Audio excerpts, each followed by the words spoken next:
Il est 13 h, bonjour à tous, très bon week-end, regardons ensemble les titres de ce samedi 10 avril 2021. Le mari de la reine Elisabeth II est décédé hier, le prince Philippe était âgé de 99 ans, depuis les hommages se multiplient. C'est le début aujourd'hui des vacances scolaires pour les 3 zones académiques, les déplacements interrégionaux restent interdits sauf motif impérieux, les contrôles vont se multiplier. Plus de 10 millions de Français ont reçu une première dose de vaccin. En revanche, la méfiance autour du sérum Oxford-AstraZeneca ne cesse de croître. Un nouveau vaccin, celui de Johnson & Johnson, sera disponible le 19 avril. Un tableau volé à une famille juive il y a 80 ans lors d'une rafle à Poitiers vient d'être retrouvé par la police italienne. Nous retracerons l'histoire mouvementée de celui-ci. Le mari de la reine Elisabeth II, le prince Philippe, s'est éteint hier à l'âge de 99 ans. Les Britanniques multiplient les hommages, mais plus largement, c'est le monde entier qui salue sa mémoire. Marine de Mazur. Hommage unanime à travers le monde à celui qui servit son pays pendant des décennies. Aux États-Unis, Joe Biden salue la mémoire du prince Philippe. C'était un homme formidable. Sa vie entière consacrée à servir le Royaume-Uni et l'ensemble du Commonwealth a été remarquée par tous pendant très longtemps. Les pays du Commonwealth en deuil en Australie, signature d'un registre de condoléances pour le Premier ministre. Pour lui, le prince Philippe incarnait une génération que l'on ne reverra plus. Au Canada, Justin Trudeau salue l'engagement du prince. On se souviendra du prince Philippe comme d'un champion pour la jeunesse, un officier décoré, un philanthrope et un pilier dans la vie de la reine Elisabeth. En Inde, le Premier ministre rend hommage à un homme à la carrière distinguée dans l'armée et à l'avant-garde de nombreuses initiatives de services communautaires. Que son âme repose en paix. En Europe aussi, les hommages se multiplient. Emmanuel Macron parle d'un homme qui a mené une vie exemplaire, caractérisée par la bravoure, le sens du devoir et l'engagement envers la jeunesse et l'environnement. Ce samedi 10 avril marque le début des vacances scolaires en France, toutes zones confondues. Toutefois, il reste interdit de circuler entre les régions, sauf motif impérieux. Les contrôles sont renforcés. Corentin Fouchard. Depuis hier, forte mobilisation policière dans toutes les gares de France, comme ici à Strasbourg.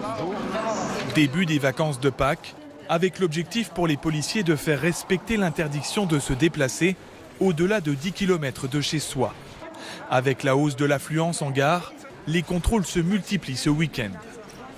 On a commencé par Strasbourg, Metz, Mulhouse, Dijon, Reims, donc toutes les gares dans lesquelles on a effectivement pas mal de passages.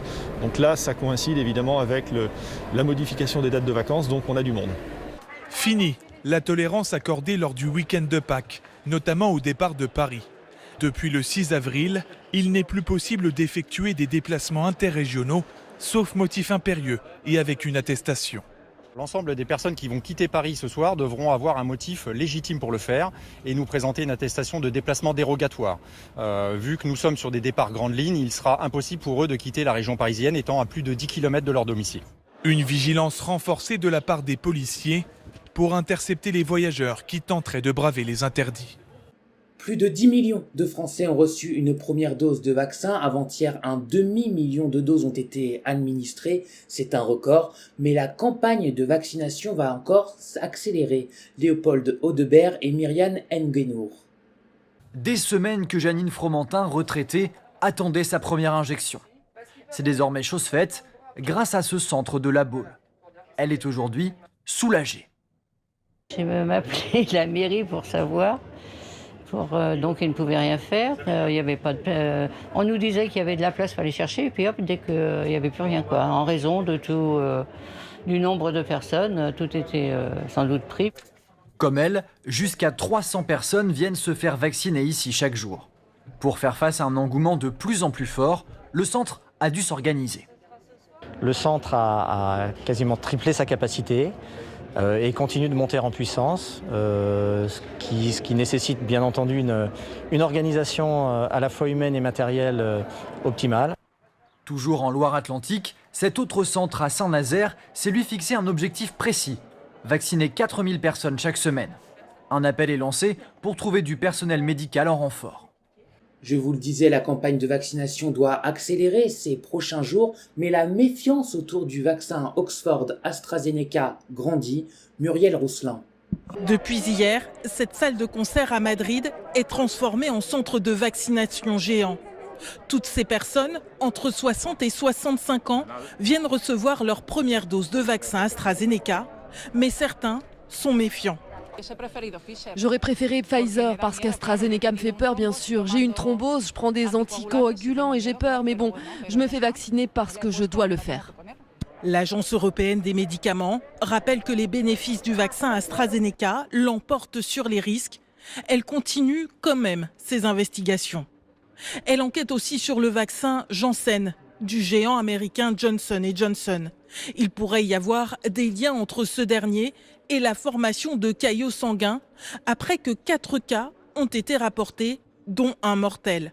De son côté, l'Agence américaine des médicaments a annoncé ne pas avoir établi de lien de causalité à ce stade entre la formation de caillots sanguins et l'injection du vaccin unidose Johnson & Johnson. Les autotests seront disponibles à partir de lundi dans les pharmacies. En revanche, l'Académie de médecine alerte sur les risques d'une mauvaise utilisation de ces écouvillons. Léopold Audebert. À chaque fois, difficile d'y échapper. Les yeux plissés et cette sensation désagréable dans le nez. Le test nasopharyngé fait désormais partie de notre quotidien. Mais attention, PCR ou antigénique, il doit être manié avec précaution. L'Académie de médecine relève que de graves complications peuvent survenir lorsqu'un prélèvement est mal réalisé. Et notamment, des brèches de la base du crâne associées à un risque de méningite. Si l'écouvillon doit être enfoncé relativement loin lors d'un test PCR, attention à ne pas aller trop loin lorsqu'il s'agit d'un autotest. Démonstration. Donc on va aller chercher ici au niveau du nez. Alors que tout à l'heure, on était bien au fond. Donc vous voyez que la différence est énorme. 3, 2, 1. Ces autotests doivent être disponibles à la vente dans les pharmacies à partir de lundi. Avec ce troisième confinement, les touristes sont absents, les étudiants rentrent chez eux en province. Conséquence, les loyers des locations de meublés diminuent à Paris. C'est du jamais vu. Alice Broga. Dans un bel appartement meublé parisien. Un appartement du 13e arrondissement, d'ordinaire loué sur Airbnb. Mais face à l'absence de touristes, la propriétaire a dû se tourner vers la location de longue durée. À Paris, l'offre de meublés a triplé en un an. Malgré cette vague de propositions, certains propriétaires sont réticents à baisser les prix. Il reste des propriétaires qui se disent « bah oui, mais moi j'ai des crédits à telle hauteur, donc je ne peux pas baisser mon loyer ». Depuis le début de la crise sanitaire, le loyer des meublés a chuté de 1,1%, du jamais vu dans la capitale. Les 114 000 meublés disponibles à Paris se retrouvent, pour une partie d'entre eux, sans clients. Et donc ces bailleurs qui se retrouvent finalement sans aucune alternative avec le marché touristique se réorientent sur le marché traditionnel. La baisse de la demande de meublés s'explique aussi par le retour de nombreux étudiants chez leurs parents. À présent, l'histoire d'un tableau volé en 1944 à une famille juive par une rafle à Poitiers. Il a été retrouvé cette semaine par la police italienne. Histoire de cette œuvre avec Léopold Audebert. C'est l'histoire d'un tableau, enfin de retour chez lui. Une peinture sur toile de l'artiste français Nicolas Poussin qui vient d'être retrouvée en Italie. En 1938, le propriétaire du tableau originaire de Strasbourg craint une confiscation de sa toile par les Allemands. Il décide donc de la confier à son cousin, à Poitiers. Mais le tableau est volé lors d'une rafle en 1944. C'est un pillage qui a été organisé par les Allemands et les Français ont été les complices puisqu'on obéissait à la lettre. Plus de 70 ans après, le tableau a donc été restitué. Au musée Sainte-Croix de Poitiers, où d'autres œuvres volées pendant la guerre attendent toujours leurs propriétaires, cette découverte suscite de l'espoir. On peut s'en réjouir, tant pour le travail de justice, mais le travail de mémoire aussi que ça génère. Sur environ 100 000 œuvres d'art confisquées en France sous l'occupation, près de 40 000 n'ont toujours pas été récupérées. C'est la fin de ce journal, merci pour votre fidélité, je vous donne rendez-vous demain soir à 20h.